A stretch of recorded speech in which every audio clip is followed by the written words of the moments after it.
Have you ever seen a woman smile at you, then suddenly turn cold the moment you showed real interest? Or maybe you've felt that shift where you gave everything, your attention, effort, clarity, and instead of appreciation, you were pushed away. Most men know this feeling.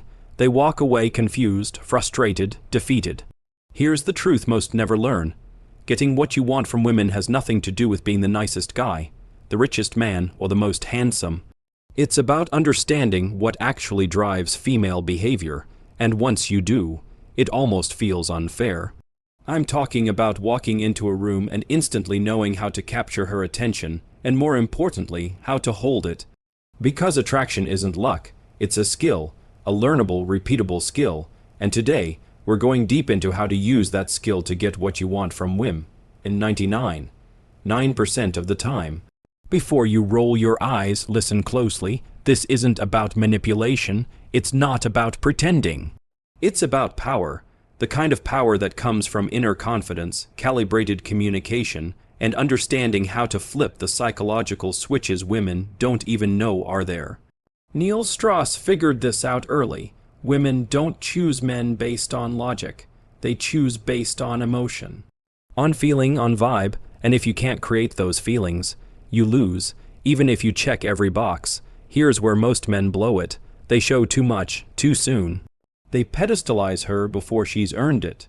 They play it safe, trying to impress instead of making her feel. But women don't want a checklist. They want a journey. If you want her attention, her desire, her loyalty, you need to become the man who leads her through that journey. Not with money, not with looks, with psychological mastery. And it begins with this. Women respond to how they feel about themselves when they're around you. Not how you feel about them. That's why so many nice guys finish last. They're too focused on expressing their feelings and not focused enough on creating hers. Example, instead of complimenting her beauty, which she's heard 1,000 times, challenge it. Say, you've got that dangerous kind of pretty, the one guys regret noticing too late.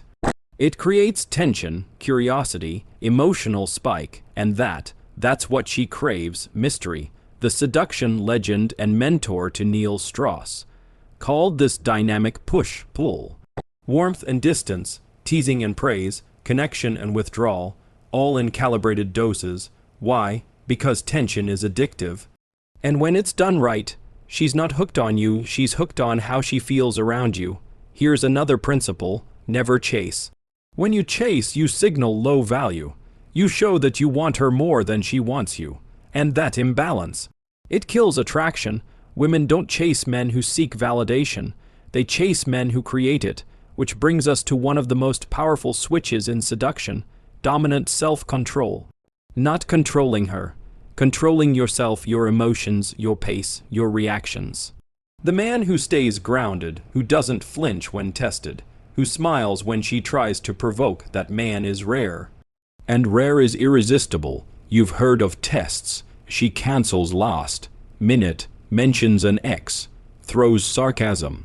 Most guys get offended or insecure, but the man who wins, he laughs, he stays composed, he flips the script.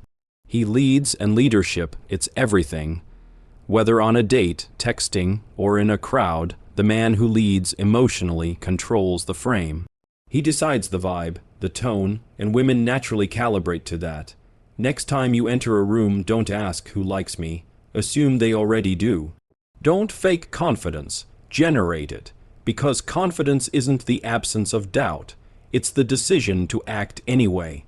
Now let's talk about something no one teaches, yet it changes everything: emotional contrast. Most men are predictable.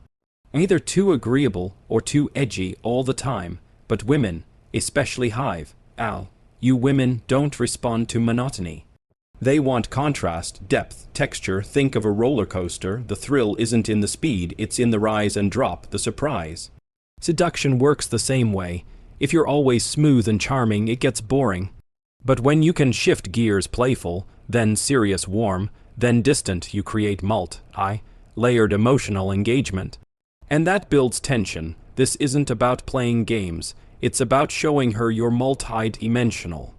A man with moods, intensity, mystery, And when you give just enough of yourself to spark desire, but not enough to be owned, you become her mental obsession. Now let's talk about restraint, real seduction. It's not in the escalation, it's in the pause, knowing when not to kiss her, when to end the date first, when to stop texting even when you know she's waiting. Why does it work? Because restraint signals abundance. It says, I'm not desperate, I have options, I move on my terms. Women feel that deeply. Let's go even deeper. Ever heard of implied authority? It's not about barking orders, it's the silent confidence that says, I've got this. It's in how you handle discomfort, how you move, how you exist unapologetically. That presence creates safety. And safety opens her. Neil Strauss also borrowed a powerful tool from NLP, anchoring. It's linking an emotion to a moment, like laughter with a light touch. Repeat it. That touch becomes a trigger. Suddenly, you're not just a guy, you're the source of a feeling she keeps coming back to. But here's a hard truth, women aren't attracted to potential, they're drawn to presence. You can have big dreams. But if you're not grounded now, if you're not here, she'll feel that void. Presence is in how you breathe. Hold eye contact, listen without needing to impress. Most men are stuck in their heads. You become magnetic by being fully present. There's more. Most guys rush, but attraction is about pacing. Like music, intensity mixed with silence creates rhythm. So don't always be available. Don't always reply instantly. Don't always escalate. Sometimes just holding the moment is enough. Looking, pausing, letting her feel the electricity. This brings us to identity-based attraction. Women don't fall for what you do. They fall for who you are. When your identity reflects something she wants to experience, she aligns. So instead of impressing, polarize, own your opinions, lead with clarity. She says she loves TikTok. You say, not my thing. I'd rather be on a mountaintop than a For You page. Not rude, just solid. Now, here's one of the most underrated tools, emotional labeling. She says, my week was a mess. You don't say, that sucks. You say, feels like you've been carrying everything without anyone noticing. Boom. She feels seen. You're not solving her problems, you're feeling her world, and that creates intimacy. Add in psychological mirroring, match her rhythm, her emotional cadence, then gradually raise it. She follows. Bonding deepens. Your ability to hold emotional intensity determines how far she'll go with you. When she cries, gets passionate or wild, don't flinch. Hold steady, contain it. That's when she surrenders, because you've shown you can handle all of her, not just the cute parts. And now, we enter the realm of nonverbal seduction. Your energy speaks louder than your words. The way you walk, touch, look, if grounded and slow, triggers instincts words never could. And finally, sexual energy. It's not in the act, it's in the charge, a look, a pause, a whisper. It's in building the moment, then walking away, leaving her with emotional tension she can't stop thinking about. That's how you become unforgettable, because in the end, you don't convince her. You embody the experience she craves. And if you've made it this far, you're not like most men. Most guys stop after the first rejection. You didn't. You kept listening. You're ready to lead. Now apply it, live it. Let your energy speak before your words do. And remember, every interaction is a test, not of your charm, but of your core. Drop a comment. What part of this hit you hardest? What made you stop and say, this is what I've been missing? I read everyone, and if this hit you, share it. A brother, a friend, someone who needs this awakening. Because the more grounded men we create, the less we'll see of desperation, and the more we'll see of real, powerful masculinity.